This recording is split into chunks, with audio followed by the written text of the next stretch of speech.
Again, discipline is defined as self-imposed standards for the sake of a higher goal. So I'm talking now about self-discipline.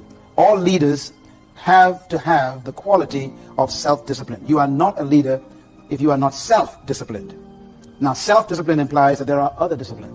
In other words, discipline externally is considered other discipline. A leader doesn't need much discipline from the outside. They self-impose discipline on themselves. And that is what we call self-discipline. Now, the key to achieving your vision is discipline. And this scripture found in Proverbs 29, we read it early this week. It says, where there is no vision, the people perish. Blessed is the man who keeps the law. A little definition here of what that means. Where there is no vision, people throw off restraint. That's what that word perish means. It means to throw off self-control. In other words, where there is no revelation of the future, people throw off self-discipline. So the key to your life is finding a vision that imposes discipline on you. In essence, vision is the source of discipline. It actually is the very nature that attracts people to you. A disciplined person naturally begins to attract people because people admire discipline in other people. That's why we go to see athletes perform. We really admire their discipline that they put themselves through.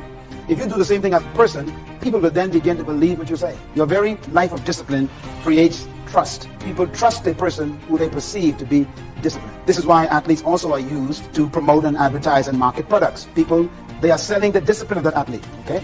Not their fame, but their discipline. We think it's a discipline, it's a fame, it's actually discipline.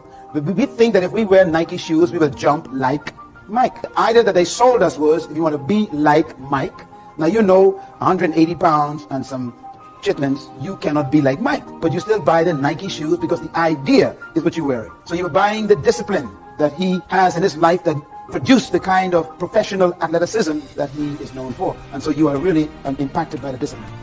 We love to watch sports and not play it. Why? We admire those athletes because of the discipline. The same thing is true about you. If you remain consistent and disciplined in your life, you'll find people will come just to watch you, and they'll want to actually pay to watch you. They bring their offerings and their time to watch you do what you do.